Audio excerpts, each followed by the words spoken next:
दादा बाहेरचं सगळं बघत होता, क्लीन करायचं आणि त्याने सगळं बाकीचं बाहेरची साफसफाई केली.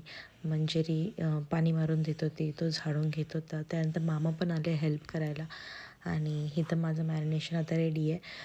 बाकीचं तर इथं बेसिकच गोष्टी होत्या. दही वगैरे मला मिळालं नव्हतं, तर मी लेमन वगैरे मसाले वगैरे सगळं लावून त्याला मॅरिनेट करून ठेवलं, की जेणेकरून ते छान असं त्याच्या आतपर्यंत मसाल्यांचा फ्लेवर्स जाईल. आणि मस्त असं मॅरिनेशन केलं होतं. खूप छान चिकन होती, कवळी होती. आणि त्याच्यानंतर आम्ही गेले बाकीचं काम करायला, जे की मंदिर साफसफाईचं होतं. खूप खराब झालेलं मंदिर होतं आणि छान नाही वाटत आहे. तिथं देवी बसती आहे आणि मामांची तब्येत ठीक नसल्यामुळे त्यांना नाही पॉसिबल होत सगळं क्लीन करणं वगैरे.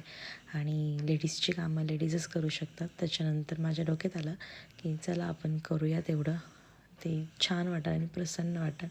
लास्ट टाईम पण आलो होतो तेव्हा तर आम्ही खूप घाईत आलो होतो, तर आत्ता पण ऑलमोस्ट उशीर झाला आहे, तरी म्हटलं बाकीचं मम्मीचं आवडतं आहे, तोपर्यंत मी ते काम करून घेईन. आणि इथं मला कोथिंबीर यूज करायला खूप आवडते. नॉनव्हेज जेव्हा जेव्हा असतं तेव्हा मी खूप सारी कोथिंबीर यूज करते मॅरिनेशनला, त्यानंतर वरतून पण. आणि तुम्ही बघू शकता आम्ही सगळं क्लीन करून घासून पुसून इतकं सुंदर ते मंदिर केलं होतं, तर इतकं छान वाटत होतं ना.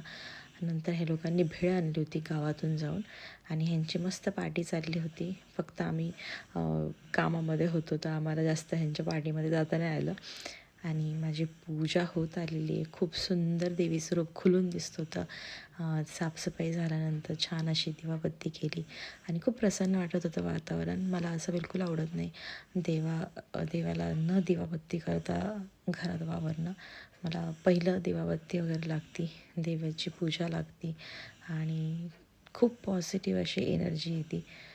आणि त्याच्यानंतर रिधान आला मला हेल्प करायला, आत्तू मला दे अगरबत्ती, त्याला पण दिली. त्याने पण जाऊन पूजा केली. तुम्ही बघू शकता देवी किती सुंदर दिसते आहे. ही ॲक्च्युली बाहेरून आणलेली मूर्ती आहे, मामांनी खास तिथं स्थापन केलेली आहे. आणि हे गावाकडचं वातावरण. त्यानंतर आम्ही अंगणात येऊन छान असं जेवण केलं आणि खूप मस्त वाटत होतं. सिद्धांत नव्हता आलेला, त्याचे ट्युशन्स होते, तर तो त्याच्या पप्पांसोबत होता, त्यांना पण यायचं होतं. बट आता एक्झाम टाईम आहे, तर तो नाही आला आहे. भाजीची तुम्ही तर्री बघू शकताय, मस्त असं टेस्टी असं भाजी झाली होती. आम्ही मस्त गरम गरम भाकरीसोबत चुरून मुरून ती भाजी खाल्ली. आणि राईस तर त्यामध्ये घ्यायला मला बिलकुल आवडत नाही, मला भाकरीसोबतच आवडतं.